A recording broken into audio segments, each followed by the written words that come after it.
Hey guys, welcome back to the channel. In today's video, I'll walk you through on how to change your country on Binance step by step. Let's get started. First, you want to log into your Binance account through the app or website.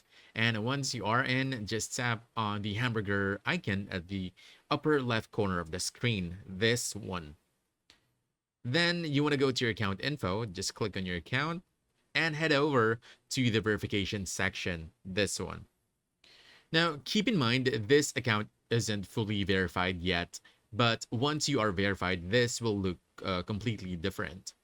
Just go ahead and scroll down until you see the address section, and then there you'll find your current country of residence. Just tap on the change option right beside it and select your new country from the list and carefully enter your full address, street, city, and postal code.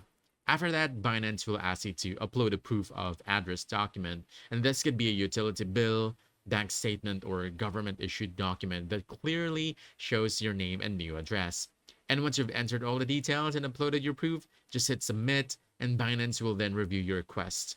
The verification usually takes 1 to 2 business days. And don't forget to check your email for any follow up instructions. And that's it.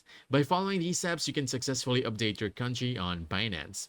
And if you found this helpful, don't forget to hit that like button, subscribe for more quick guides, and I'll see you in the next one. Thanks.